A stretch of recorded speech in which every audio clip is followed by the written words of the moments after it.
إلا الذين آمنوا وعملوا الصالحات وتواصوا بالحق وتواصوا بالصبر.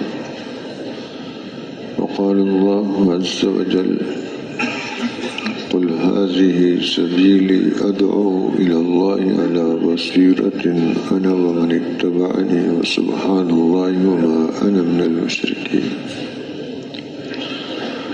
وقال النبي صلى الله عليه وسلم: الخلق عيال الله فأحب الخلق إلى الله من أحسن إلى عياله أو كما قال صلى الله عليه وسلم. محترم دوستوں اور بزرگوں، انسان کا سب سے بڑا مسئلہ وہ یہ ہے کہ یہ انسان حقیقی معنی میں انسان بن جائے۔ آج ہم نے اپنے مسائل بنائے ہوئے ہیں کہ پانی کا مسئلہ ہے، بجلی کا مسئلہ ہے، سڑک کا مسئلہ ہے، گیس کا مسئلہ ہے۔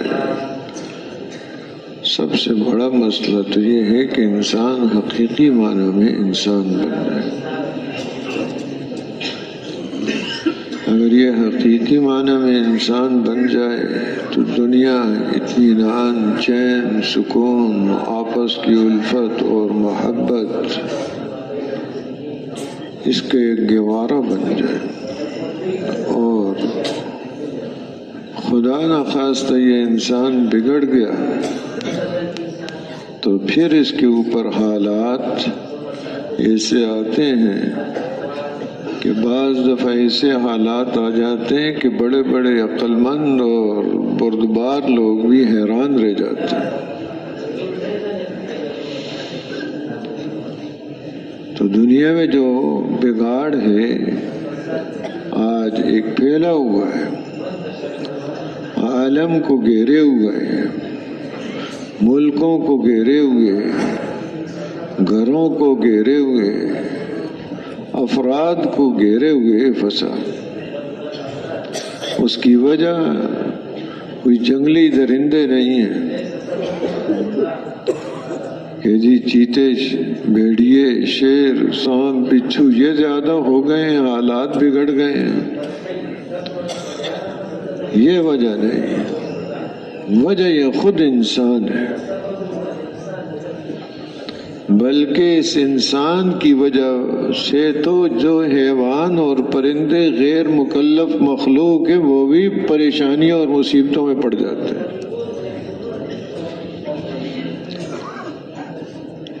ایک آدمی نے حضرت ابو ہریرہ رضی اللہ تعالیٰ عنہ سے یہ بات کہی کہ ظالم ظلم کر کے اپنا ہی نقصان کرتا ہے، اپنے اوپر ظلم کر رہا ہے۔ نظر تو آ رہا ہے کسی اور کو مار رہا ہے، چھین رہا ہے مال اس سے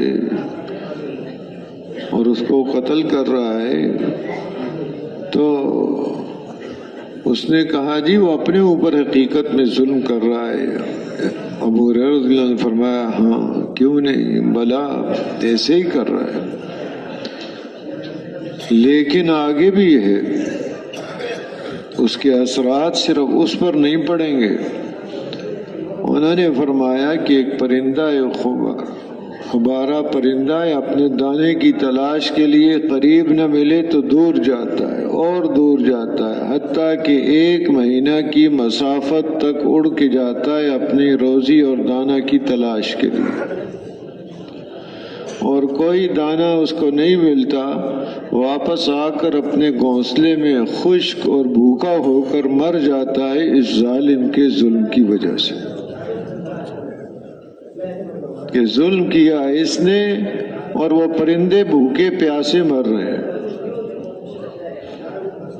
تو وہ درندے فساد کا ذریعہ نہیں ہے، یہ انسان فساد کا ذریعہ ہے۔ ظہر الفساد فی البر والبحر بما کسبت ایدی الناس، کہ خشکی اور تری میں جو فساد ظاہر ہو رہا ہے اس کی وجہ کون ہے؟ انسان کے عمل ہے۔ اس کا مقام کوئی معمولی مقام نہیں ہے، کہ اس کے عمل کوئی معمولی عمل نہیں ہے، جو چاہے کرتا رہے ایسی بات نہیں ہے۔ اس کا عمل اتنا زیادہ مؤثر ہے جس کا اندازہ نہیں کر سکتے۔ آج دیکھتے ہیں آگ پر پانی ڈالو کیا حال ہوگا، بجھ جائے گی۔ آگ پر پٹرول ڈال دو کیا ہو جائے گا، اور تیز ہو جائے گی۔ اس سے زیادہ تاثیر ہے انسان کے جسم سے نکلنے والے عمل کی۔ یعنی کہ عمل ہوا کچھ بھی نہیں ہوا، پورے عالم کے اوپر اثرات پڑ جاتے ہیں۔ اپنے اوپر بھی اثر، اپنے خاندان پر بھی اثر، اپنے علاقے پر بھی اثر، پورے عالم پر اس کا اثر پڑ جاتا ہے۔ اگر اچھا عمل ہے تو اچھی تاثیر ہے، برا عمل ہے تو بری تاثیر ہے۔ اس انسان کو ایسا بنایا اللہ نے کہ ایک حالات اس پر آتے ہیں، ان حالات میں کیا کرتا ہے، عمل کیا اس سے نکلتا ہے، اس اعمال کے مطابق پھر حالات آتے ہیں۔ اگر اچھا عمل ہے تو اچھی تاثیر۔ فرمایا وَلَوْ أَنَّ أَهْلَ الْقُرَىٰ آمَنُوا وَاتَّقَوْا لَفَتَحْنَا عَلَيْهِمْ بَرَكَاتٍ مِّنَ السَّمَاءِ وَالْأَرْضِ۔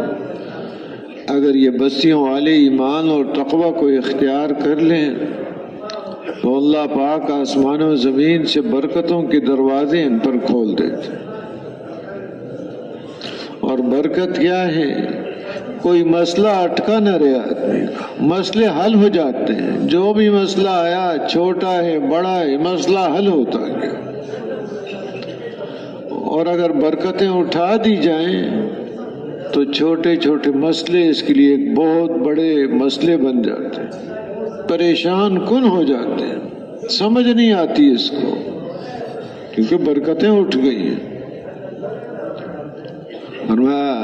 من عمل صالحا من ذکر او انثى وهو مؤمن فلنحيينه حياة طیبة ولنجزینهم اجرهم باحسن ما كانوا يعملون۔ کہ جو آدمی بھی مرد ہے عورت ہے ایمان والا اچھے عمل کرتا ہے، اللہ پاک فرماتے ہیں ہم اس کی اس زندگی کو بہترین خوشگوار زندگی بنا دیتے ہیں، اور آخرت میں اس کو بہترین بدلہ عطا فرمائے۔ یہاں کی زندگی بھی اس کی خوشگوار اور آخرت کی زندگی بھی خوشگوار۔ اور اگر خدا نخواستہ دوسرا رخ اختیار کرتا ہے، یہاں کی زندگی بھی پریشانیوں میں پڑ جاتی ہے۔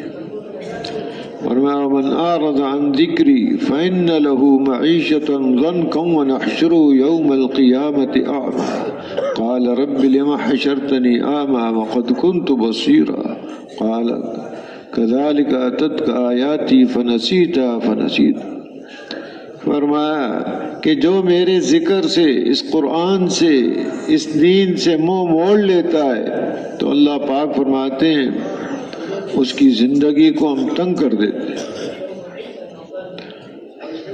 اسباب بہت ہیں لیکن زندگی تنگ ہے۔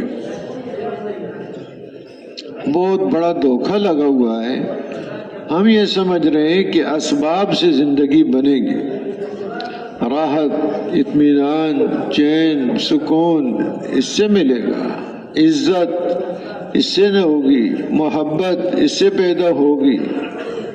بہت بڑا دھوکہ ہے۔ ایک ہے اسباب راحت، ایک ہے راحت۔ راحت اور چیز ہے، اسباب راحت اور چیز ہے۔ یہ دھوکہ لگ گیا، اسباب راحت کا نام راحت رکھ دیا،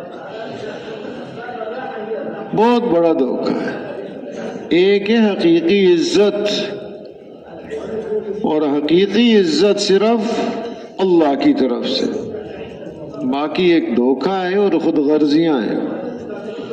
جب تک جس کی غرض پوری ہوتی ہے وہ عزت کرتا ہوا نظر آتا ہے کہ جی بڑا عزت کر رہا ہے، لیکن وہ اپنی غرض کو سامنے رکھا ہوا ہے۔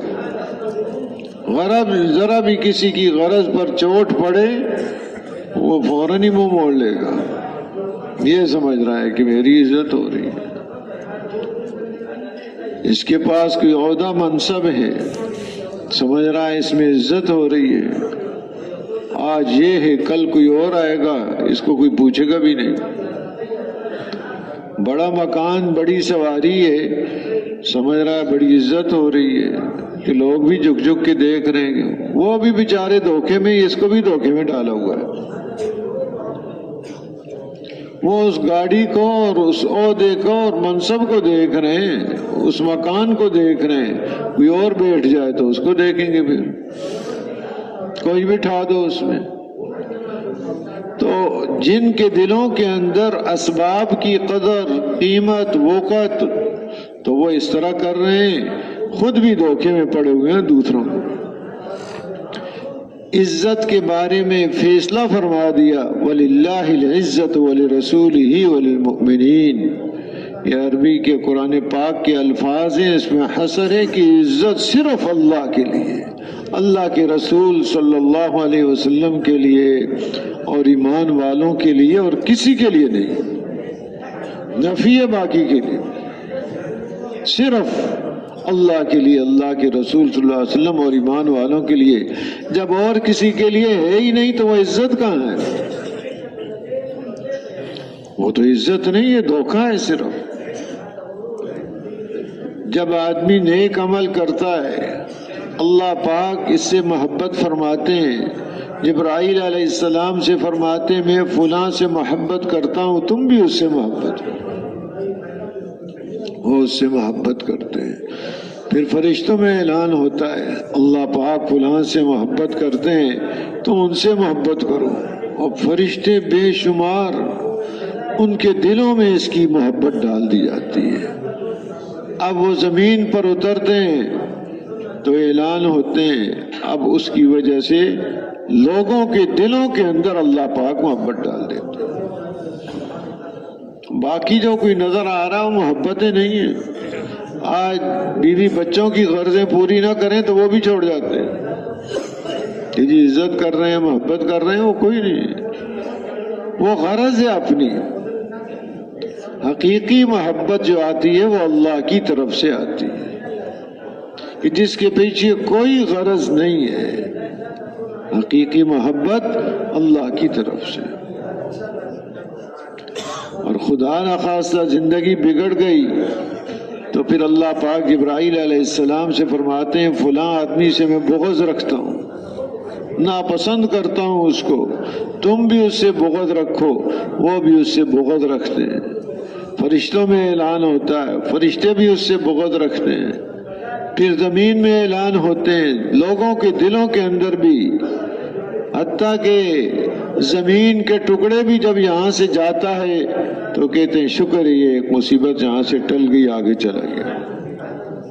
قبر بھی اسے کہتی ہے کہ تو جو میرے اوپر زمین پر چل رہا تھا سب سے برا آدمی تھا میرے ساتھ۔ ایک چیز پھیلا دی جاتی ہے کہ حالات بگڑ گئے تو ایسے جراثیم پھیل جاتے ہیں، اعمال بگڑ گئے کہ جس کا اندازہ کوئی نہیں۔ جسے کہتے ہیں نا وبا پھیل گئی ہے، بیماری پھیل گئی ہے، ہر آدمی متاثر ہے اس سے۔ تو اعمال جب برے ہوتے ہیں ایسے برے جراثیم ہیں اس کے کہ ہر آدمی پر اثر پڑتا ہے، پورے عالم پر اس کے اثرات پڑتے ہیں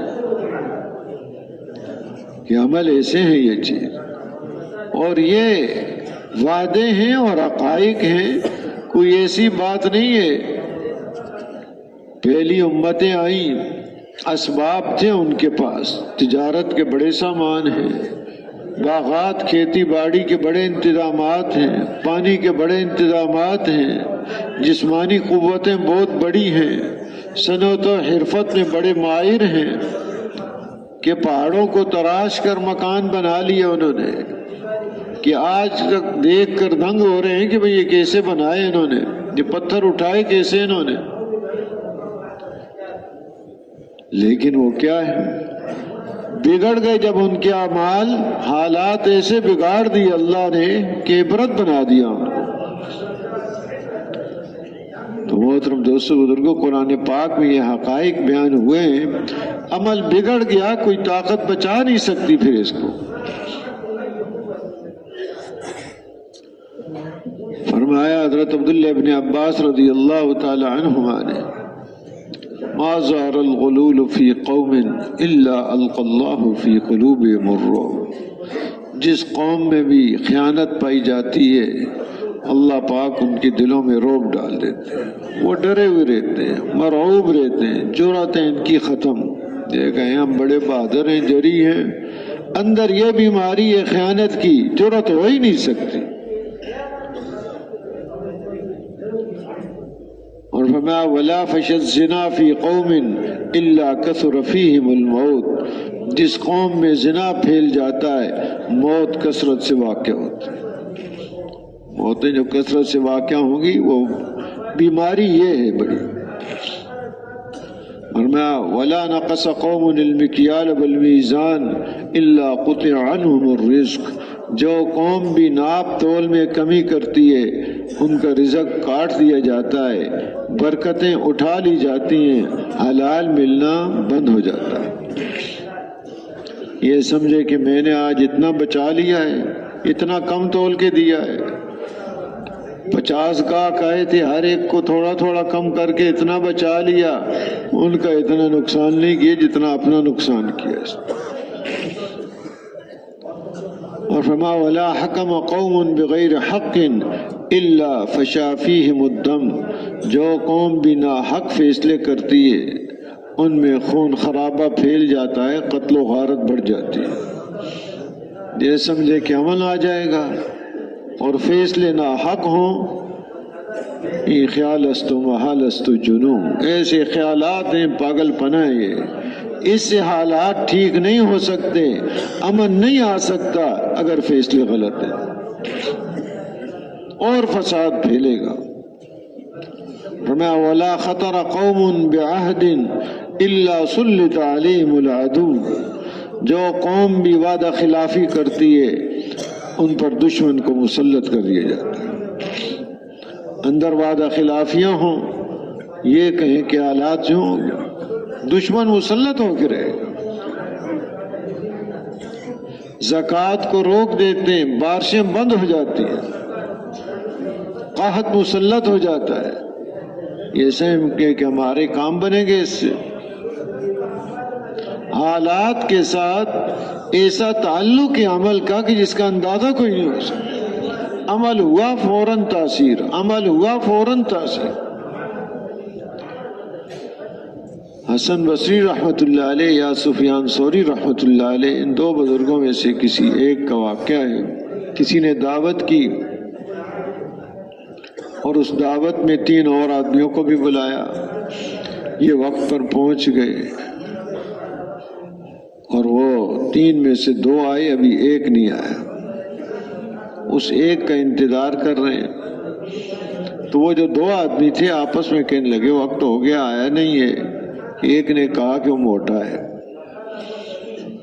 موٹا ہے، چلنے میں دیر لگی۔ اگر کسی کو تحقیر کے لیے یہ موٹا کہہ دیا، ٹھگنا کہہ دیا، تو یہ تو جیسے حضور صلی اللہ علیہ وسلم کا فرمان کہ قصیر القامہ کہا حضرت عائشہ رضی اللہ تعالی عنہ نے، تو فرمایا ایسا کلمہ کہا کہ سمندر میں ڈال دیا جائے تو سارا سمندر خراب ہو جائے، پورے سمندر کے اوپر اثرات۔ جب اتنا بڑا سمندر اس سے متاثر ہو سکتا ہے تو انسان کا دل وہ کتنا متاثر ہوگا، دل کا کیا حال ہوگا۔ تو یہ فوراً اس مجلس سے اٹھ کر اپنے آپ کو خطاب کرنے کے کہنے لگے دعوت کا بڑا شوق ہے، آج ایک مسلمان کی غیبت سنی ہے، غیبت کی نہیں تھی، سنی ہے۔ اور آتا ہے المغتاب والمستمع شریکان فی الاثم، دونوں گناہ میں شریک ہیں، گناہ غیبت کرنے والا بھی اور غیبت سننے والا۔ یہ حال ہے۔ اب انہیں فکر لگ گئی اپنے دل کی کہ میرے دل کا کیا بنے گا. غیبت سننا کان کے بارے میں آتا ہے حدیث پاک میں، اما الاذن فقمع، کان تو ایک کیف ہے. کیف جو پیپا بوتل کے اوپر رکھ دیتے ہیں بوتل کے منہ پر تاکہ اس کے اندر تیل ڈالیں سیدھا بوتل میں جائے گا. اگر وہ نہ ہو تو ہو سکتا ہے باہر گر جائے، لیکن جب اوپر کیف رکھ دیا تو وہ سیدھا بوتل کے اندر. تو کان دل کے اوپر ایک کیف لگا ہوا ہے، ایک پیپا لگا ہوا ہے، جو بات بھی کان میں جاتی ہے وہ سیدھا دل کے اندر جا رہی ہے. اچھی بات ہے تو اچھا اثر کر رہی ہے، بری بات ہے تو وہ برا اثر کر رہی ہے. اس لیے آتا ہے کہ گانا سننا اندر نفاق پیدا کرتا ہے، وہ سیدھا اندر. اب اس کے اندر جب نفاق پیدا ہوگا یہ دوغلا آدمی ہوگا، اندر سے کچھ باہر سے کچھ. یہ اس کے اندر صفائی آ نہیں سکتی، سچا پن اور اخلاص اس کے اندر آ نہیں سکتا، اس کے اثرات ہیں. اب انہیں اپنی فکر لگ گئی کہ یہ آج میرے کان میں غیبت گئی، دل اس سے متاثر ہوا، میں کیا کروں. کھانا چھوڑ دیا دعوت کا، 3 دن روزے رکھے اپنے دل کی صفائی کے لیے کہ اس کے اوپر اثر پڑا ہے. اللہ معاف کرے جیسے آج ہمیں اپنے کپڑوں کی صفائی کی پڑی ہوئی، کہیں داغ دھبا تو نہیں لگ گیا. اگر لگ گیا فوراً جا کے دھوتے ہیں، اس کو بدل لیتے ہیں، اس کو کہیں سلوٹ اس کی کوئی خراب تو نہیں ہو گئی. وہ دیکھتے تھے اپنے دل کو، کہیں دل پر داغ دھبے تو نہیں لگے ہوئے، کہیں اس کے اوپر سیاہیاں تو نہیں پڑی ہوئی. کہ اصل مسئلہ انسان کے دل کا ہے. اللہ پاک کسی چیز کو نہیں دیکھتے، نہ شکلوں اور صورتوں کو دیکھتے ہیں، اچھی شکل ہے، رنگ کیسا ہے اس کا، نہ مالوں کو دیکھتے ہیں، تھوڑا ہے زیادہ ہے یا نہیں ہے. اللہ پاک دیکھتے ہیں دلوں کو اور اعمال کو اور نیتوں کو کہ دلوں کا کیا حال ہے. دلوں پر نگاہ ہے. اس وقت ہم میں سے ہر ایک کے دل پر اللہ کی نگاہ ہے، اندر کیا بھرا ہوا ہے. اللہ کی محبت ہے، رسول اکرم صلی اللہ علیہ وسلم کی محبت ہے، اللہ والوں کی محبت ہے، یا کچھ اور بھرا ہوا ہے. اور محبت کس غرض سے؟ یہ ایسی چیزیں ہیں کہ فوراً اس کے اثرات پڑتے ہیں. اچھا عمل ہے تو اچھا، برا عمل ہے تو اس کا برا اثر پڑ جاتا ہے. تو حالات کا بننا اور بگڑنا وہ اس انسان پر رکھا ہوا ہے. حالات لانے والی ذات اللہ ہے. اچھا حال ہو، برا حال ہو، اطمینان، چین، سکون ہو یا خوف ہو، امن ہو، صلح ہو یا لڑائی اور جنگ ہو، صحت ہو، بیماری ہو، خوف ہو، پریشانیاں ہوں، حالات اللہ کی طرف سے. لیکن حالات لانے کا اللہ کے ہاں ایک ضابطہ ہے. اندھیر نگری نہیں ہے کچھ ہوتا رہے حالات کچھ آتے رہے. اندھیر نگری نہیں، پکا ایک مستقل ضابطہ ہے کہ ذرا بھی اس ضابطے سے کے خلاف نہیں کرنا. ایمان اعمال ہے اندر، تقوی ہے، صبر ہے، حالات ظاہری نقشہ کچھ ہی نظر آ رہا ہے، یہ انسان کامیاب ہے. اور اگر یہ اندر کی چیزیں بگڑی ہوئی ہیں، جسم سے نکلنے والے اعمال بگڑے ہوئے ہیں، ظاہر نقشہ بنتا ہوا نظر آ رہا ہے، یہ انسان ناکام ہے. قارون کا ظاہری نقشہ بنا ہوا نظر آ رہا تھا، جب اپنی زیب و زینت اور مال کے ساتھ نکلتا، خزانے کی کنجیاں اتنی زیادہ کہ ایک بڑی جماعت بھی وہ کنجیاں اٹھاتے ہوئے تھک جاتی تھی، تو تالے کتنے ہوں گے، خزانے کتنے. اب لوگ بھی اسے دیکھ کے کہنے لگے یا لیت لنا مثل ما اوتی قارون انہ لذو حظ عظیم، کاش ہمارے پاس بھی ہوتا جیسے اس کو ملا ہوا ہے، یہ تو بڑے نصیبے والا ہے. اللہ معاف کرے، اب بڑا نصیبہ اس کو کہا جا رہا ہے۔ تو یہ قصے بیان ہوئے کہ یہ حالات یہاں بھی آ رہے ہیں، یہ نہیں کہ وہ حالات ختم ہو گئے۔ یہ چیزیں کہ آج بھی دنیا کہہ رہی ہے، کسی کو مل گیا حلال حرام کوئی تمیز کی یا نہیں کہ یہ بڑے نصیبے والا، نہیں پتہ نہیں کیا ہے۔ قال الذين اوتوا العلم ويلكم ثواب الله خير لمن آمن وعمل صالحا ولا يلقاها الا الصابرون۔ علم والے جو دنیا سے بے رغبت، انہوں نے ان کو سمجھایا تمہاری ہلاکت ہو، یہ کیا باتیں کہہ رہے ہو؟ اللہ کی طرف سے جو ثواب ملنے والا ہے اس آدمی کو جو ایمان والا اور اچھے عمل کرتا ہے وہ بہتر ہے۔ ہاں یہ دولتیں انہی کو ملتی ہیں جو صبر کرنے والے ہیں، جمنے والے ہیں، نیکیوں پر برابر اس تمام کے ساتھ عمل کرنے والے، گناہوں سے ہمیشہ بچنے والے، کوئی حالات مصیبت پریشانی آتی ہے اس پر صبر کرتے ہیں، برداشت کرتے ہیں، اجر کی امید رکھتے ہیں۔ تو یہ دولتیں ان کے لیے کہ جو اللہ کی طرف سے ثواب ملتا ہے وہ بہتر ہے۔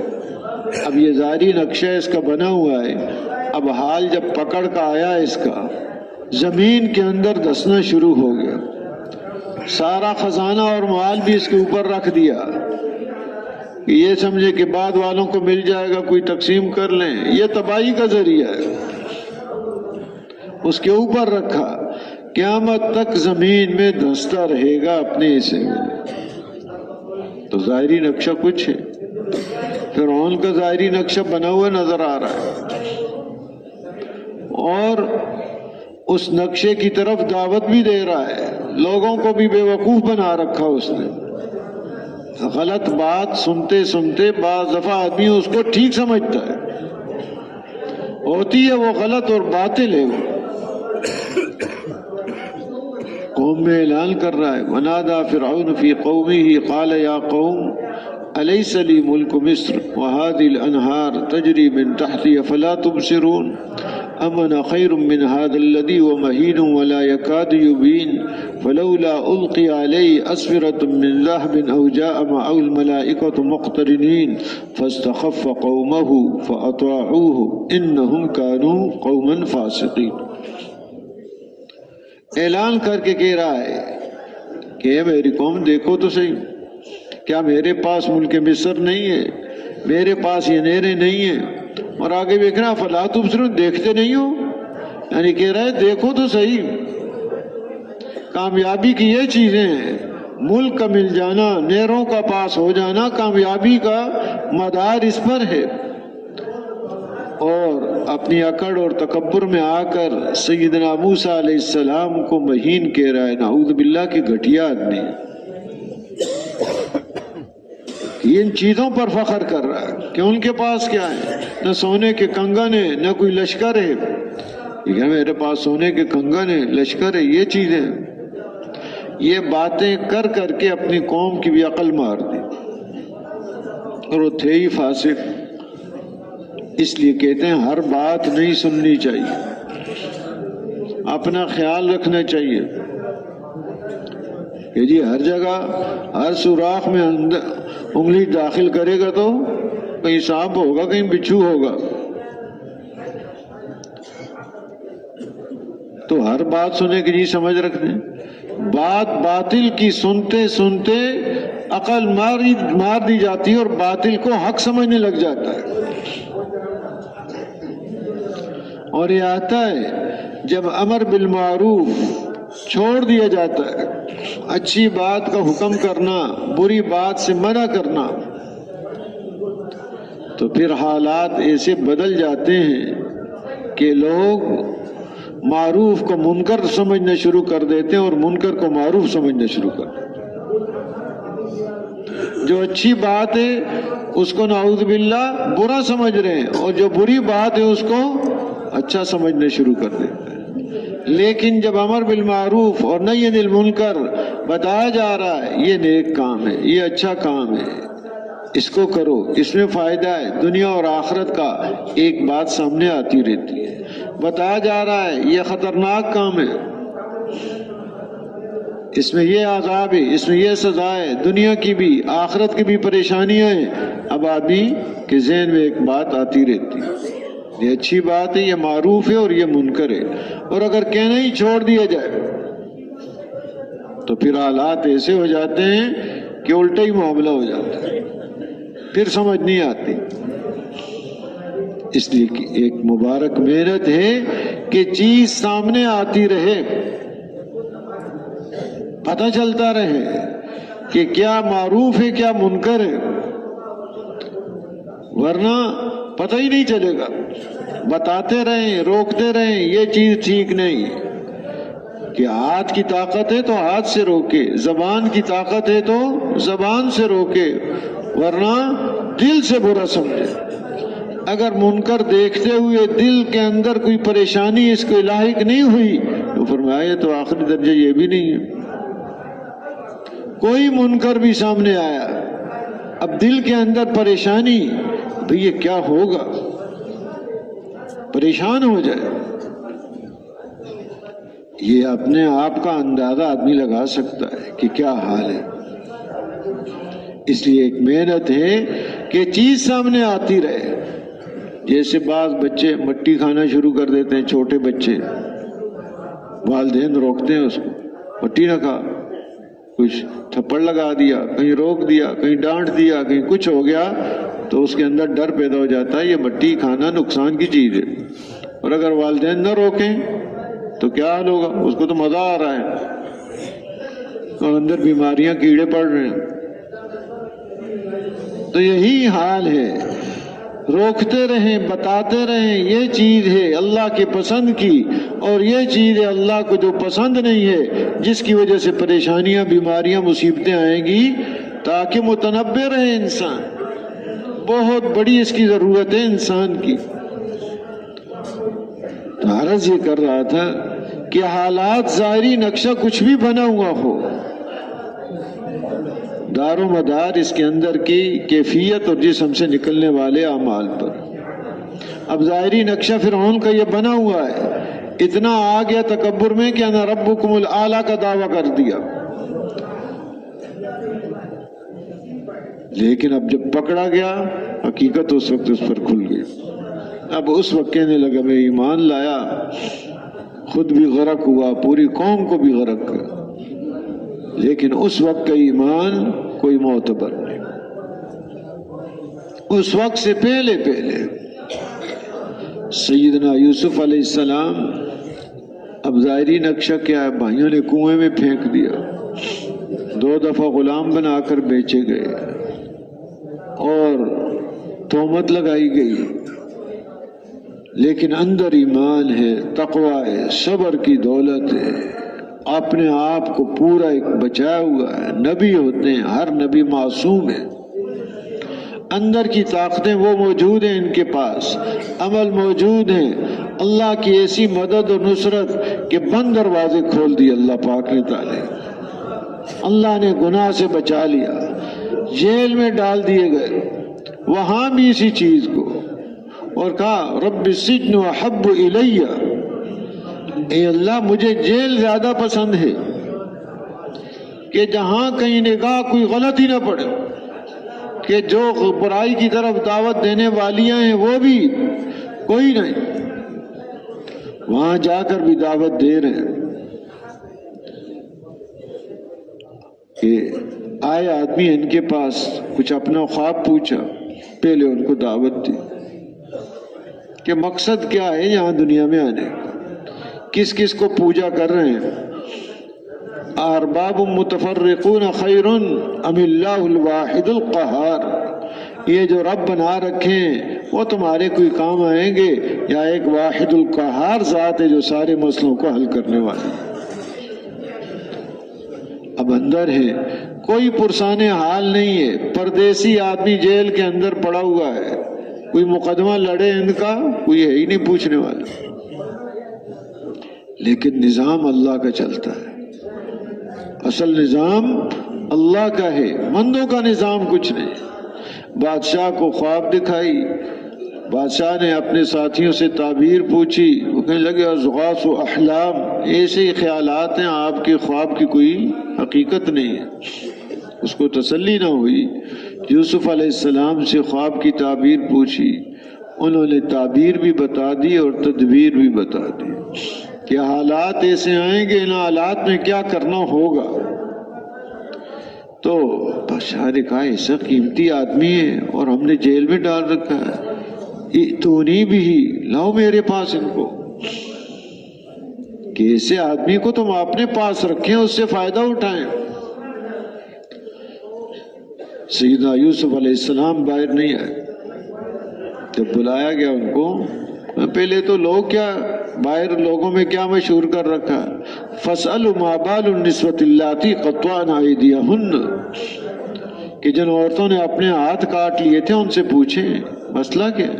اب جب بات پوچھی گئی، حق واضح ہو گیا، عزیز مصر کی بیوی زلیخا وہ بھی کہنے لگی الآن حصحص الحق انا راودت عن نفسه فإنه لمن الصادقین، اب حق واضح ہو گیا ہے، میں نے اپنی طرف ان کو بہلایا پھسلایا تھا، لیکن میرے جال میں یہ نہیں پھنسے، یہ سچے لوگوں میں سے، حق واضح ہو گیا، نبی ہے۔ توجہ اللہ کی طرف ہے، اپنی طرف نہیں ہے۔ یہ صفات اور کمال جو اللہ پاک عطا کرتے ہیں ہر آدمی کو، انبیاء علیہ الصلاۃ والسلام کو وہ کون عطا کرتے ہیں؟ اللہ ہی عطا کرتے ہیں۔ اللہ کی طرف توجہ۔ اب اس نے کہا کہ ان کو میں خالص اپنے لیے رکھوں گا، استخلص نفسی، بادشاہ کہنے لگا۔ اب انہوں نے دیکھا جو حالات آنے والے ہیں اور حالات میں کوئی نظام ٹھیک چلانے والا نہ ہو، ویسے تو کسی چیز کا مطالبہ کرنا منع ہے، مجھے یہ عہدہ دے دو، مجھے یہ منصب دے دو، پھر اس کو اسی کے حوالے کر دیا جاتا ہے، مدد نہیں کی جاتی۔ ہاں جب اس کے سپرد کر دیا جائے پھر اللہ کی طرف سے اس کی مدد ہوتی ہے، راہبری کی جاتی ہے۔ اب یہ جب آتا ہے حال ایسا کوئی کہ اس مقام پر عہدے پر کوئی کام کرنے والا نہیں ہے اور انسانیت کے حقوق ضائع ہوں گے، انسانیت کا نقصان ہوگا، تو اس میں فرماتے ہیں کہ پھر ایسے آدمی کو جو یہ کام کر سکتا ہو اپنے آپ کو پیش کرنا، یہ اس کے لیے اجر کا باعث ہے اور ضروری ہے، ورنہ لوگ کہیں گے کہ حقوق ضائع ہو جائے۔ بتایا انہیں کوئی غرضیں نہیں ہمیں تمہاری حکومت سے، اور غرضوں والے حکومت ٹھیک چلا نہیں سکتے، بے غرض ہیں کہ اب اس موقع پر جو نظام ٹھیک چلائیں گے وہ سیدنا یوسف علیہ السلام کے فاقہ پھیلا ہوا ہے، لوگ بھوک سے مر رہے ہیں، نظام ٹھیک پہنچے، ان تک اللہ پہنچ جائے، آدمی کوئی نہیں۔ تو انہوں نے اپنے آپ کو پیش کیا کہ یہ چیز دو، ایسا تقسیم کیا کہ دور دور کے علاقوں تک خبر پہنچ گئی، خود اپنے اوپر فاقے برداشت کر رہے ہیں، لوگوں کو پہنچا رہے ہیں، حتیٰ کہ ان کے والدین تک خبر پہنچی، بھائی آئے ان کے اور غلہ لینے کے لیے، انہوں نے دیکھتے ہی پہچان لیا، وہ نہ پہچان سکے۔ پھر دوبارہ قصہ ہے قرآن پاک میں پورا، پھر سے 12 آئے، اب ان کے سامنے حقیقت رکھی، بتایا ان کو کہ پتہ ہے کیا کیا تم نے یوسف کے ساتھ، ان کے بھائی کے ساتھ؟ کہنے لگے اچھا آپ یوسف ہیں؟ انت یوسف؟ کہنے لگے ہاں انا یوسف وہذا اخی قد من اللہ علینا انہ من یتقی ویصبر فإن اللہ لا یضیع اجر المحسنین۔ اب وہ حیران ہو گئے، ہم کیا معاملہ کر کے گئے تھے ان کے ساتھ اور یہ کہاں پہنچے ہوئے، تعجب کر رہے ہیں، انہیں بتا رہے ہیں یہ حیرانگی اور تعجب کی کوئی چیز نہیں ہے، اللہ پاک کا قاعدہ اور قانون ہے، من یتقی ویصبر، جو بھی تقوی اختیار کرے گا اور صبر اختیار کرے گا، اللہ پاک نیکی کرنے والوں کے اجر کو ضائع نہیں کرتے، دنیا میں بھی عزتیں اور بلندیاں نصیب فرماتے ہیں اور آخرت کی عزتوں کی تو کوئی حد نہیں ہے۔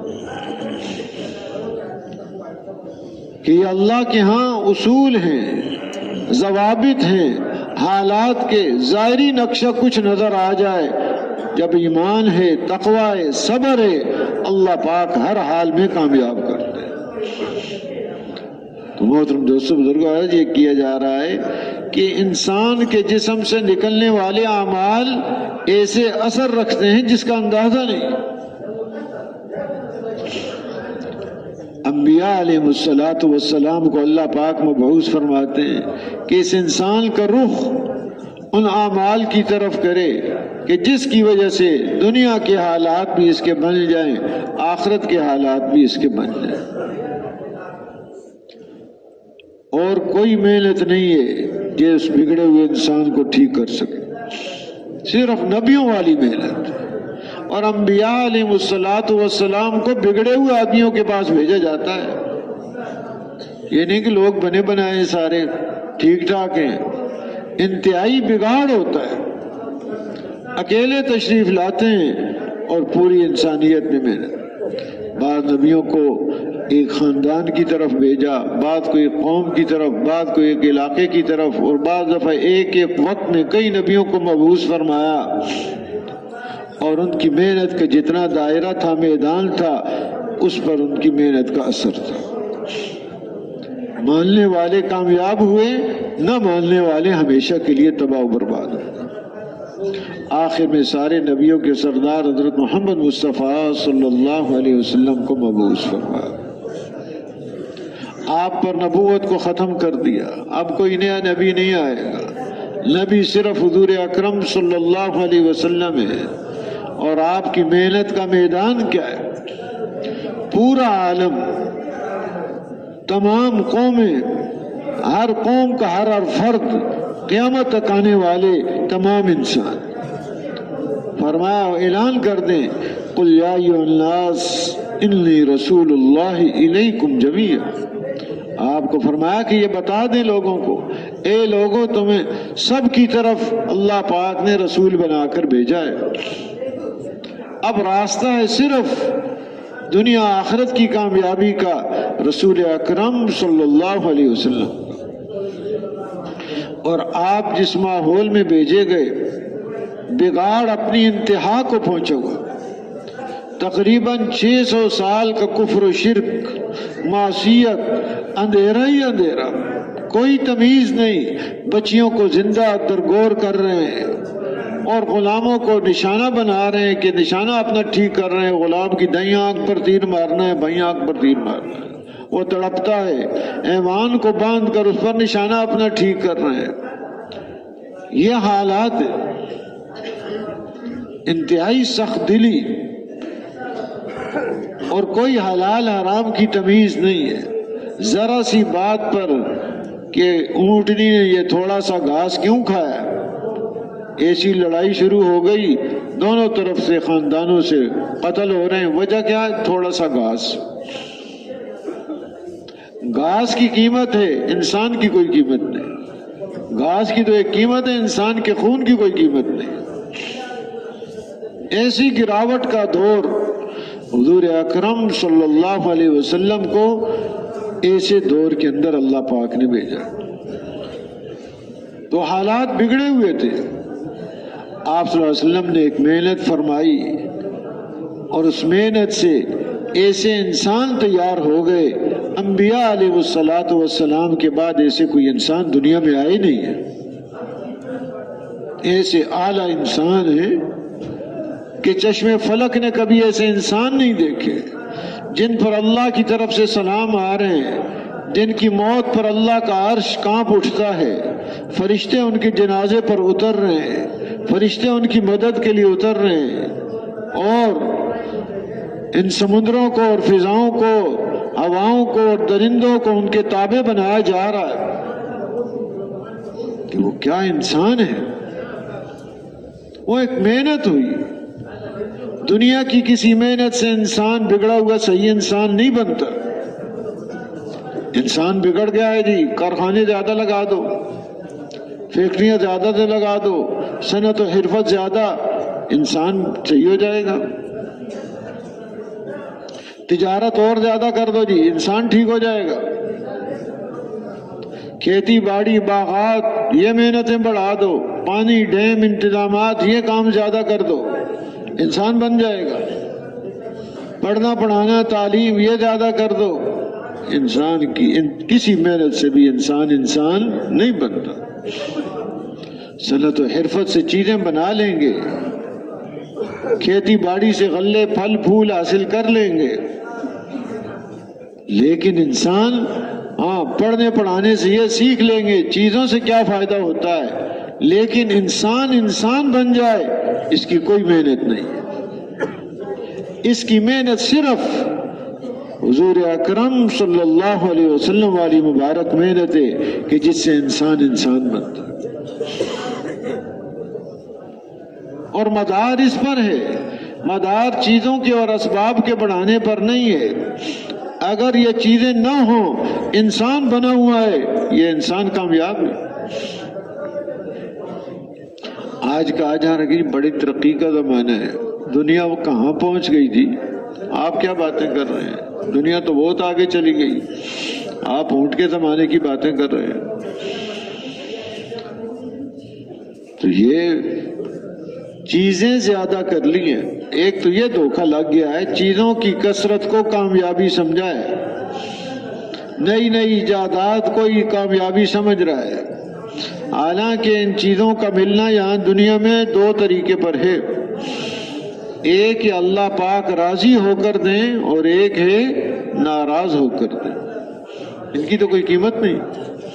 راضی ہو کر دیتے ہیں تو برکتیں ہیں، وَلَوْ أَنَّ أَهْلَ الْقُرَىٰ آمَنُوا وَاتَّقَوْا لَفَتَحْنَا عَلَيْهِمْ بَرَكَاتٍ مِّنَ السَّمَاءِ وَالْأَرْضِ، آسمان و زمین کی برکتیں ایمان اور تقوی پر کھول دیتے ہیں۔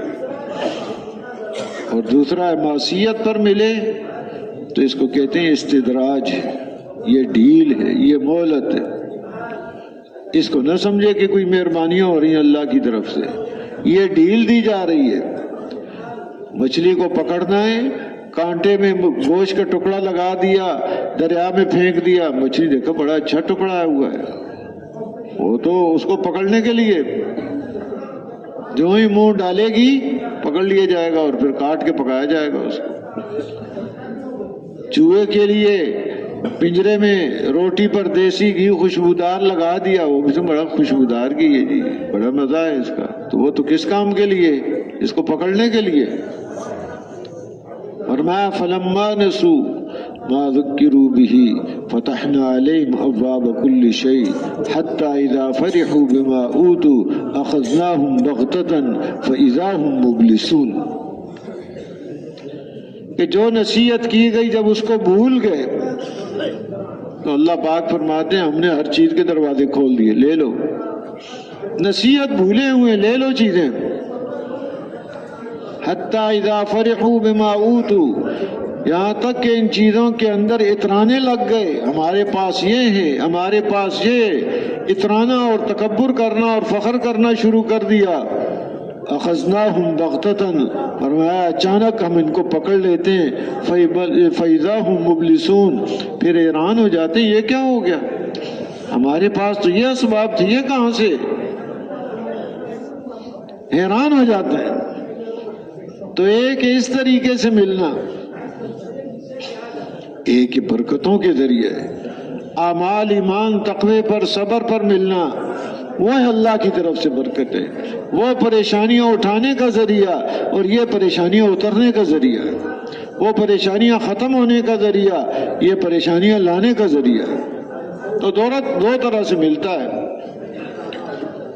تو یہ چیزیں جو پڑھایا جا رہا ہے کہ ان چیزوں سے کیسے فائدہ اٹھایا جائے، ساری محنت اس پر ہو رہی ہے، اور کہہ رہے ہیں یہ ترقی کا زمانہ ہے، چیزوں کی کثرت کو، نئی چیزوں کے وجود میں آنے کو ترقی کا زمانہ سمجھ لیا۔ انسان کہاں پہنچا ہے، اس کا کیا حال ہے؟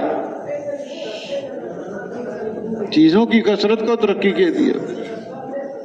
انسان تو حضور صلی اللہ علیہ وسلم نے فرمایا بہترین زمانہ خیر القرون قرنی ثم الذین یلونہم ثم الذین یلونہم، ترقی کا زمانہ سب سے زیادہ حضور اکرم صلی اللہ علیہ وسلم کا زمانہ کہ جس میں انسان بنے ہوئے تھے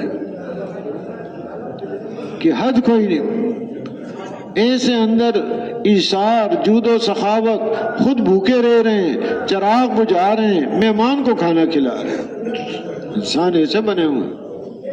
مدینہ منورہ میں لوگ آ رہے ہیں دین سیکھنے کے لیے، مرد بھی آ رہے ہیں، عورتیں بھی آ رہی ہیں۔ عورتوں کو عورتوں کے حوالے کر دیا جاتا ہے، وہ سیکھ رہی ہیں، اور مرد کو مرد سکھا رہے ہیں۔ حضور صلی اللہ علیہ وسلم کچھ عرصہ کے بعد ان کو پوچھتے ہیں، امتحان لیتے ہیں، اگر اس قابل ہو گئے کہ ضرورت کی جو چیز تھی وہ سیکھ لی تو اپنے علاقے میں بھیج دیتے ہیں۔ اور سیکھنا بہت آسان تھا کیونکہ چیز عمل میں موجود تھی۔ عمل میں جو چیز وجود میں ہو اس کا سیکھنا بہت آسان ہے۔ ماحول ایک بنا ہوا تھا، جلدی سیکھ جاتے تھے۔ اور وہ کہتے تھے ہم آئے ان لوگوں کے پاس، انہوں نے ہمیں عمدہ عمدہ کھانے کھلائے، نرم نرم بسترے دیے، اور ہمیں اللہ کا دین بھی سکھایا۔ مولانا سید احمد خان صاحب رحمۃ اللہ علیہ فرماتے تھے باہر سے لوگ آ رہے ہیں دین سیکھنے کے لیے، مدینہ منورہ میں کوئی ہوٹل نہیں تھا کہ جی ہوٹل کھول دو، باہر کے لوگ آ رہے ہیں۔ ہاں ہوٹل تو خود غرضیاں ہیں، خود غرضیوں کے اڈے ہیں، اپنے پاس سے کھلا رہے ہیں، وہ خود بھوکے رہ کے کھلا رہے ہیں مہمانوں۔ اور فرماتے تھے مدینہ منورہ میں کوئی مکان کرائے پر نہیں تھا کہ جی باہر کے لوگ آ رہے ہیں، کوئی کمرے بنا لو، گھر بنا لو تاکہ ان سے کرایہ وصول کریں گے۔ ان کے اوپر خرچ کر رہے ہیں، نہیں کہ باہر سے آنے والوں سے کرایہ وصول کریں گے۔ خرچے ان لوگوں کے بڑھتے جا رہے ہیں، اللہ کے راستے میں جانے کا خرچہ، ان مہمانوں پر خرچہ، اور ادھر کمائیوں کا وقت کم ہو رہا ہے، باغات متاثر ہو رہے ہیں، بڑھتے ہی جا رہے ہیں۔ اور جب یہ مہمان جو باہر سے آنے والے ہیں واپس جا رہے ہیں تو اپنی طرف سے ہدیے بھی ان کو دے رہے ہیں، ان کو سکھا بھی رہے ہیں دین بھی اور اپنی طرف سے دے بھی رہے ہیں۔ اور اللہ نے ایسی برکتیں نازل فرمائے۔ اب تبوک کے موقع پر جا رہے ہیں، قرضے چڑھے ہوئے ہیں، منافقین کہہ رہے ہیں کدھر جا رہے ہو؟ ادھر باغ تیار ہیں کھجوروں کے، بتایا یہ روزی چھوڑ کے جا رہے ہیں، کدھر جا رہے ہو؟ کہا رزاق کی طرف جا رہے ہیں، روزی جس کے قبضے میں ہے۔ یہ باغ روزیاں دینے والا نہیں ہے، روزی دینے والی ذات اللہ ہے۔ اللہ نے ایسی برکت ڈالی کہ کھجور ختم ہی نہیں ہوئی، ساری دنیا میں جا رہی ہے۔ اللہ نے ان کی چیزوں کے اندر برکت، جب اللہ کے نام پر یہ چیزیں قربان کی جاتی ہیں۔ منافقین کہہ رہے ہیں بڑا گرمی کا زمانہ ہے، نہ نکلو، ادھر ہی ٹھہرو، لا تنفروا فی الحر، حکم آ گیا ان کو بتاؤ، اس کو گرمی سمجھ رہے ہیں؟ قل نار جہنم اشد حرا، جہنم کی گرمی بڑی سخت ہے، اس سے بچنے کا انتظام کرنا ہے۔ یہ تو آج گزر جائے گی، یہاں کی سردی بھی گزر جائے گی، گرمی بھی گزر جائے گی، وہاں بڑا سخت مسئلہ ہے۔ تو یہ مدینہ میں ایسا ایک ماحول بنا ہوا تھا، مدینہ منورہ میں مفتی زین العابدین صاحب رحمۃ اللہ علیہ فرماتے تھے ایسا ماحول بنا ہوا تھا، فرض کر لو 1000 افراد ہیں مدینہ کے رہنے کے، آبادی مثال کے طور پر 1000 فرد ہیں، ہر 999 کا جذبہ ایک کی زندگی بنانے کے اندر لگا ہوا تھا کہ یہ ایک، ہر آدمی اس کے بارے میں ہے۔ کوئی ایسا نہیں چاہتا تھا میری زندگی بنے اور اس کی زندگی ٹوٹ جائے، میرا مکان بن جائے اور اس کا مکان بگڑ جائے، میری زمین پر میں قبضہ کر لوں دوسرے کی اور اس کی زمین اجڑ جائے، ذرا یہ جذبے نہیں تھے۔ حتیٰ کہ جب مہاجرین باہر سے آئے تو اپنی زمینیں دینے کے لیے تیار ہو گئے۔ بعض نے یہ بھی کہا کہ 2 بیویاں ہیں، ایک کو طلاق دے دیتے ہیں، عدت پوری ہو گئی، جون سی چاہو اس کے ساتھ شادی کرو۔ ایسے جذبے انصار کے اندر کہ دنیا نمونہ نہیں پیش کر سکتی۔ قرآن پاک میں ان کے بارے میں فرمایا یؤثرون علی انفسہم ولو کان بہم خصاصہ، اپنے اوپر دوسروں کو ترجیح دیتے ہیں اگرچہ خود تنگی کے اندر ہیں، بھوک کے اندر ہیں، فقر و فاقے کے اندر ہیں، دوسروں کو ترجیح دیتے ہیں۔ تو محترم دوستوں، ذکر کر رہا تھا دنیا کی محنتوں سے انسان نہیں بنتا. انسان جو حقیقی معنی میں انسان بنتا ہے وہ حضور اکرم صلی اللہ علیہ وسلم کی مبارک محنت سے. ترقی کے زمانے یہ تھے، انسان کہاں پہنچا ہوا تھا. باہر سے آنے والے کہتے تھے ان کو اسباب ہمارے پاس بہت ہیں، انتظامات ہمارے پاس بہت ہیں، لیکن تمہارے اندر جو آپس کی الفتیں اور محبتیں وہ ہمارے پاس نہیں. تو یہ کیوں تمہارے پاس یہ چیزیں آ گئیں؟ اسباب تمہارے پاس بہت ہیں. تو وہ اس مبارک دین کی برکت سے ان کے اندر یہ ساری نعمتیں آئی تھیں. تو اللہ نے یہ مبارک دین نصیب فرمایا. انسان حقیقی معنوں میں انسان تو حضور صلی اللہ علیہ وسلم فرمایا بہترین زمانہ میرا زمانہ ہے، اور پھر وہ جو اس کے ساتھ ہے، پھر وہ جو اس کے ساتھ ہے. تو صحابہ، تابعین، تبع تابعین، ان کے زمانے بہترین زمانے، ترقی کے زمانے یہ زمانے تھے. انسان بلندیوں پر پہنچا ہوا تھا، یعنی چیزوں کو نہیں بنایا، اپنے آپ کو بنایا، اور چیزیں اللہ نے ان کے تابع کر دی. یہ چیزیں ایسی مسخر کر دی ہیں کہ دنیا حیران. جا رہے ہیں دریا کے اوپر جیسے خشکی پر چل رہے ہیں، اور آگے وہ لوگ کہ لگے دیو آمدن دیو آمدن، فارسی میں کہہ رہے ہیں یہ تو جن آ رہے ہیں جن آ رہے ہیں. جن پانی پر چلتے ہیں، انسان تو پانی پر نہیں چلتا. ان کی عقلیں یہ حیران ہو گئی، یہ انسان نہیں ہے، یہ تو کوئی جن ہے. یہ انسان ہے، لیکن یہ وہ انسان ہے جو اللہ کی نظروں میں انسان ہے، وہ انسان ہے جو حقیقت میں انسان ہے. تو یہ محنت ہے صرف حضور اکرم صلی اللہ علیہ وسلم کی. تو اللہ پاک نے اپنے فضل و کرم سے وہ محنت نصیب فرمائی. بڑا شکر ادا کرنا چاہیے اللہ کا، اجتماعیت کے ساتھ، عمومیت کے ساتھ. یعنی حضور صلی اللہ علیہ وسلم پوری انسانیت کے لیے. تو اب آپ کی محنت اجتماعی طور پر، انفرادی طور پر کوئی نہیں کر سکتا. اس میں اجتماعیت کا ہونا یہ ضروری ہے، اور دوسرا نقل و حرکت اس کے لیے ضروری ہے. بیٹھ کر نہیں ہو سکتی، ذمہ داری پورے عالم کی ہے. تو جیسے حضور اکرم صلی اللہ علیہ وسلم خود چل کے گئے ہیں، دوسروں کے پاس جانا، جہاں پہنچے ان کو آگے تیار کرنا، ان کو آگے تیار کرنا، پورے عالم کے اندر جانا، یہ حضور اکرم صلی اللہ علیہ وسلم کی محنت ہے. تو اس زمانے میں مولانا الیاس صاحب رحمۃ اللہ علیہ جب پہلی دفعہ 3 دن کی جماعت نکلی، بڑے خوش، بڑے خوش، کبھی ادھر کبھی ادھر، بہت خوش. ساتھیوں نے پوچھا حضرت کیا بات ہے، اتنے خوش آپ؟ تو فرمانے لگے کیا وجہ کہ انقلاب آ گیا. کیا ان کا 3 دن کی جماعت نکلی ہے، سیدھے سادے سے آدمی ہیں، اور بعض ایسے کہ پورے دین کا بھی معلوم نہیں. شروع میں تو ان کو کلمہ بھی ٹھیک نہیں، سورہ فاتحہ بھی ٹھیک نہیں، کیے جا رہے ہیں کہ بھائی کیا انقلاب، کہ وہ قدم جو صدیوں سے رکے ہوئے تھے، جمے ہوئے تھے، اللہ کے راستے میں نقل و حرکت پہ آ. یہ آج ضرورت ہے کہ جو جمود ہے اس کو ختم کیا جائے، نقل و حرکت پہ امت کو ڈالا جائے.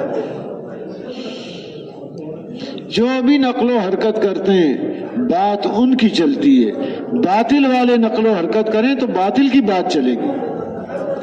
ایمان والے اور حضور صلی اللہ علیہ وسلم کے امتی جن کے دلوں میں اللہ کی محبت، نبی اکرم صلی اللہ علیہ وسلم کی محبت، آپ کی سنتوں سے محبت، آپ کی سنتوں کو لے کے چلیں گے، دنیا کے اندر یہ روشنی اور یہ نور پھیلے گا. یہ کوئی ایسی چیز نہیں ہے کہ جی تجربہ کر کے دیکھ لیں، یہ حقائق ہیں. حضور اکرم صلی اللہ علیہ وسلم دنیا سے تشریف لے گئے، آپ کا زیادہ سے زیادہ سفر تبوک تک تھا، محنت کا زمانہ 23 سال کا تھا، اور ذمہ داری کتنی ہے، پورا عالم، کوئی فرد بھی آپ کی ذمہ داری سے باہر نہیں ہے.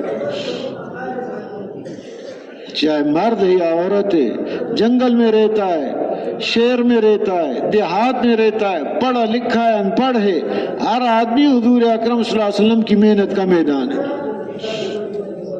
اور آپ کو تو وقت بھی تھوڑا دیا گیا، 23 سال، میدان اتنا بڑا، قیامت تک آنے والا زمانہ، وقت اتنا زیادہ، اس لیے پہلے دن سے ہی محنت فرمائی، آپ نے صحابہ کو تیار فرمایا کہ اس محنت میں برابر کے وہ شریک ہیں۔ حضرت بکر صدیق رضی اللہ عنہ محنت کر کے اپنے ساتھ اپنے تعلق والوں کو لے کر آ رہے ہیں آپ کی خدمت میں، دوسرے صحابہ جا رہے ہیں اور اپنے تعلق والے، اور ام شریک رضی اللہ تعالی عنہ مستورات میں جا رہی ہیں، گھروں میں جا رہی تھی اور ان کو دعوت دے رہی تھی۔ انہوں نے کہا ان کو یہاں سے نکالو، اپنے میکے چھوڑ کے آ جاؤ۔ باندھا، رسیوں سے باندھ کے اونٹ پر سوار کیا، اب لے کے جا رہے ہیں کہ ان کو اپنے ماں باپ کے گھر چھوڑ کے آ جاؤ، کہ عورتیں ہماری متاثر ہوتی ہیں اس سے۔ اور ادھر اب وہ خود تو کھا پی رہے ہیں، کہیں آرام کا وقت آتا ہے تو درخت کے سائے میں آرام کرتے ہیں اور ان کو دھوپ پر چھوڑ دیتے ہیں، بھوک پیاس نڈھال ہو گئے۔ انہوں نے کہا چلو ایسے ہی مر جائے، چھوڑ دیتے اسے، لیکن ایک اندر غم تھا جس کی وجہ سے ایک محنت کر رہی تھی۔ اللہ کی طرف سے مدد آئی، آسمان سے ایک ڈول آیا جو ان کے منہ کے قریب، اس سے پانی پیا، بھوک بھی دور، پیاس بھی دور، کمزوری بھی دور۔ اور وہ فرماتی ہیں سخت گرمی کے زمانے میں میں روزہ رکھ کے دھوپ پر بیٹھ جاتی تھی، مجھے پیاس نہیں لگتی تھی، ساری زندگی پیاس نہیں لگتی۔ اب وہ اٹھے سو کر دیکھا یہ ٹھیک ٹھاک ہے، تو انہوں نے کہا ہمارا یہ پانی سامان کھول کے نکال لیا ہوگا، پانی ہمارا پیا ہوگا، جو پانی باندھ رکھا تھا سامان میں۔ انہوں نے کہا بھیا ہاتھ تو بندھے ہوئے ہیں، پانی کیسے کھولا؟ انہوں نے اپنا سامان دیکھا تو ان کا پانی تو ٹھیک ٹھاک ہے۔ انہوں نے پھر بتایا تمہارا پانی نہیں پیا، یہ اللہ کی طرف سے میرے پاس آیا تھا ایک ڈول، اس کو میں نے پیا ہے، اور میری ساری چیزیں، تھکاوٹ بھی، پریشانی بھی، اور یہ پیاس بھی، بھوک کمزوری ساری دور ہو گئی۔ اللہ نے ان کو ایمان کی توفیق نصیب فرمائی۔ ایک محنت ہے، مرد ہے عورت ہے، ایک محنت میں لگے ہوئے ہیں، مسئلہ انسانیت کا ہے، اور راستہ صرف ایک ہے کہ اس انداز سے محنت ہو جائے اللہ کو پسند آ جائے۔ یہ اب ضرورت ہے، صرف محنت کافی نہیں ہے، محنت وہ ہو جو اللہ کو پسند آ جائے۔ اس میں بنیادی چیز اللہ کی ذات عالی پر یقین ہو کہ مخلوق سے کچھ نہیں ہوتا، اللہ کے حکم اور ارادے کے بغیر کرنے والی ذات صرف ایک اکیلے اللہ ہے۔ اس یقین کے ساتھ محنت ہوگی تو یہ مؤثر ہو۔ محنت کے اندر تاثیر ہے قیامت تک۔ جسے عرض کیا کوئی نیا نبی نہیں آئے گا، بات آپ کی چلے گی، آپ کی ہر بات میں قیامت تک تاثیر ہے۔ قیامت کے دن بھی ساری مخلوق آپ کی محتاج ہوگی، آپ سب کی سفارش فرمائیں گے، سب آپ کے پاس آئیں گے۔ آج دیکھ رہے ہیں کتنی سخت مشقت اور مصیبت کے اندر ہم مبتلا ہیں، آپ اللہ کے سامنے ہماری سفارش کریں تو آپ کی بات آخر تک ہے، آپ کی بات میں تاثیر آخر تک ہے، تاثیر بدلتی نہیں کہ جی حالات بدل گئے، لیمو کا اثر بدل گیا، نمک کا اثر بدل گیا۔ حالات بدلنے سے کوئی اثر نہیں بدلتا، یہ سے ان چیزوں کی تاثیر نہیں بدلتی۔ حضور اکرم صلی اللہ علیہ وسلم کی مبارک محنت کی تاثیر بھی یہی ہے کہ انسان کو ہدایت نصیب ہو جائے، انسان حقیقی معنی میں انسان بن جائے، اس کی تربیت ہو جائے، اندر سے بری صفات ختم ہو جائیں، اچھی صفات سے یہ آراستہ ہو جائے، اندر کینہ، حسد، بغض، دنیا کی محبت اور لالچ، دنیا کی ہرس، کفر و شرک، ان ساری گندگیوں سے پاک ہو جائے، ایمان، یقین، اللہ کی ذات عالی پر توکل اور اعتماد، صبر و شکر، صفت احسان، یہ دولتیں اس کو نصیب ہو جائیں، اس کا راستہ صرف ایک ہی ہے۔ حضور اکرم صلی اللہ علیہ وسلم کی مبارک محنت، شرط یہ ہے کہ یہ قبول ہو جائے، تو بنیادی شرط کیا ہے اس کے اندر؟ کہ اس دل کے یقین کے ساتھ کیا جائے۔ خالق صرف ایک اکیلے اللہ ہیں، مالک بھی وہی ہیں، تصرف بھی انہی کا چلتا ہے۔ ساری مخلوق مل کر کسی کی زندگی بنانا چاہے، اس کی زندگی نہیں بنا سکتے جب تک کہ خالق اور مالک کا ارادہ نہ ہو، اور سارے مل کر کسی کی زندگی کو بگاڑنا چاہیں، بگاڑ نہیں سکتے جب تک کہ اللہ کا ارادہ نہ ہو۔ اس یقین کے ساتھ نقل و حرکت ہے، اور رسول اکرم صلی اللہ علیہ وسلم کے طریقے پر ہو، اپنے طریقے نہ ہوں۔ جیسے فرماتے ہیں حضرات، اس محنت سے دو چیزیں مقصود ہیں۔ ایک تو اس محنت میں رسول اکرم صلی اللہ علیہ وسلم کا طریقہ زندہ ہو جائے، اور دوسرے زندگی کے ہر شعبے میں نبی اکرم صلی اللہ علیہ وسلم کی سنتیں چالو ہو جائیں، کوئی شعبہ ایسا نہ رہے کہ اس میں کیا ہو، صرف حضور صلی اللہ علیہ وسلم کی سنت اور طریقہ ہو۔ یہ مقصود ہے اس کام سے۔ محنت میں حضور اکرم صلی اللہ علیہ وسلم کا طریقہ، کوئی اپنی طرف سے چیزیں شامل کر کے یہ کام نہیں چلے کہ جی آج تو بڑا ترقی کا دور ہے، بٹن دباؤ آپ کی بات پوری دنیا میں پہنچ جائے گی۔ یہ بٹن دبانے سے کام نہیں ہوگا۔ اس کے لیے تو دو چیزیں چاہیے، للہیت اور اخلاص۔ للہیت اور اخلاص اور قربانی۔ قربانی اب مشین دے گی، گرمی میں گشت کرنا ہے، جانا ہے، کون قربانی دے گا؟ وہ مشین کو بھیج دیں گے، جا تو، اس سے تو اور پیچھے چلا جائے گا۔ اثر جو پڑتا ہے، انبیاء علیہ الصلوۃ والسلام جو پہلے انہوں نے دعوت دی اپنی قوم کی، لفظ ان کا کیا ہوتا تھا؟ یا قوم اعبدوا، اے میری قوم اللہ کی عبادت کرو۔ حضور اکرم صلی اللہ علیہ وسلم کا کیا لفظ تھا؟ یا ایھا الناس قولوا لا الہ الا اللہ تفلحوا۔ پوری انسانیت کو آپ خطاب کر رہے ہیں کہ اے لوگو، لا الہ الا اللہ کہہ لو، دنیا آخرت میں کامیاب ہو جاؤ گے۔ یہ دعوت کے بول، یہ دعوت کے الفاظ انبیاء علیہ الصلوۃ والسلام کے اور خاتم النبیین صلی اللہ علیہ وسلم کا دعوت کا یہ بول صرف بول نہیں ہوتے تھے، ان کے پیچھے ایک بہت بڑی قربانی ہوتی تھی، بہت بڑی قربانی ہے۔ دعوت کے بول کے ساتھ پیچھے ایک بڑی قربانی ہے۔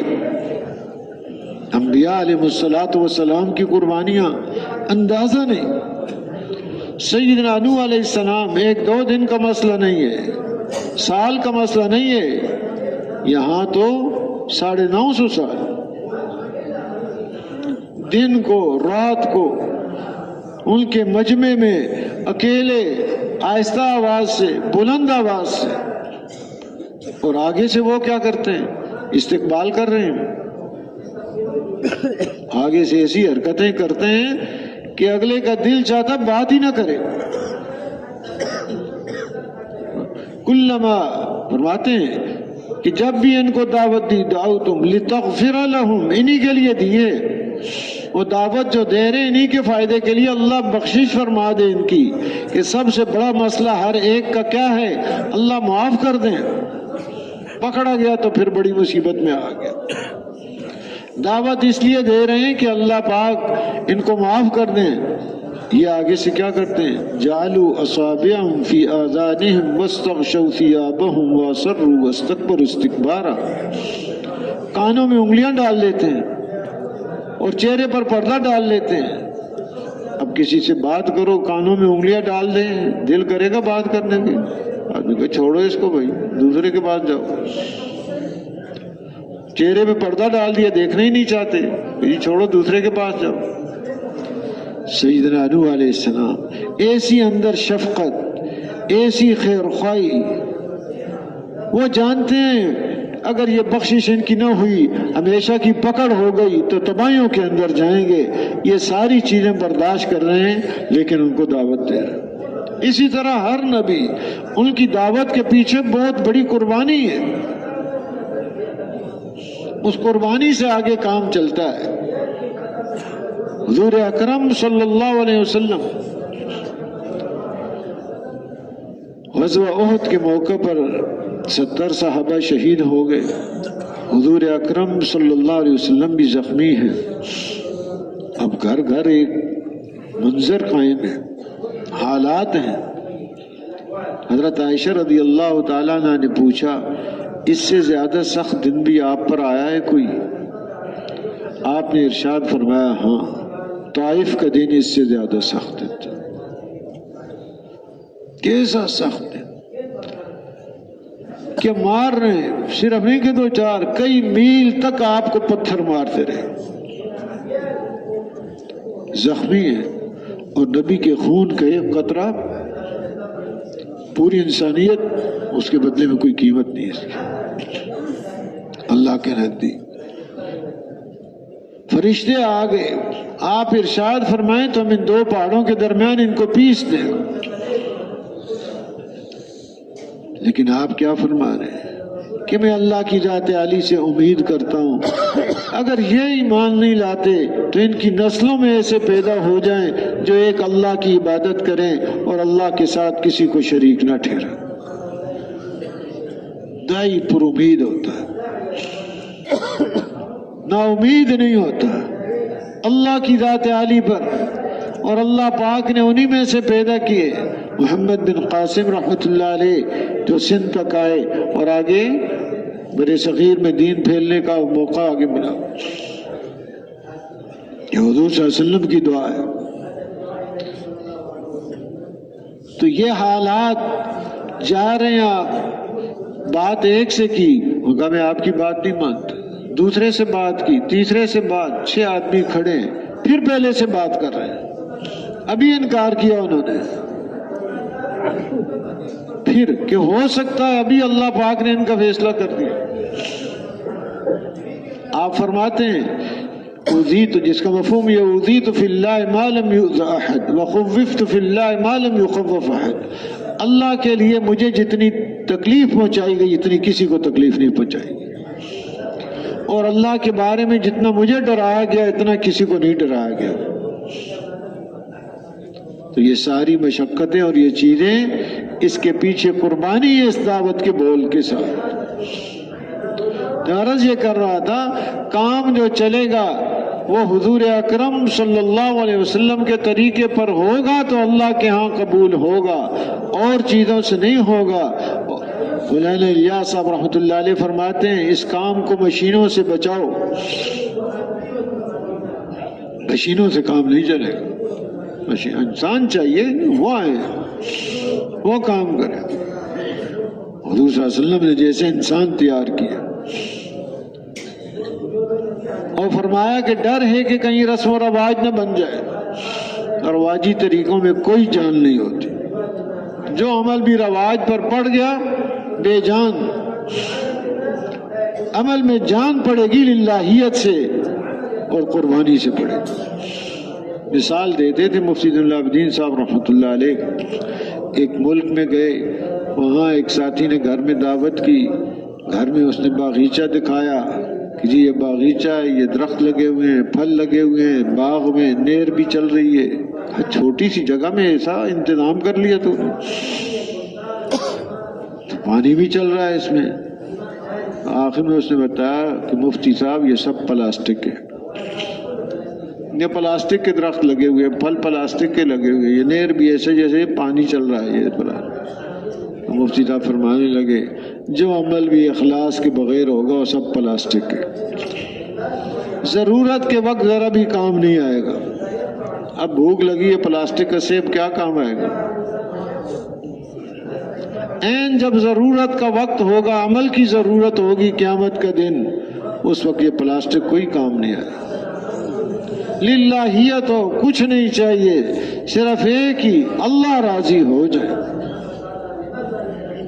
اس محنت سے مقصود للہیت ہے اور قربانی ہے. اس قربانی کے ساتھ آگے یہ بات چلے گی اور اللہ کے دھیان کے ساتھ. یہ محنت اللہ دیکھ رہے ہیں، سن رہے ہیں، قدرت والے ہیں، وہ علیم ہیں، خبیر ہیں. اللہ کی صفات کے استحضار اور اللہ کو راضی کرنے کے جذبے سے اور حضور اکرم صلی اللہ علیہ وسلم والے عالی اور بلند اخلاق کے ساتھ.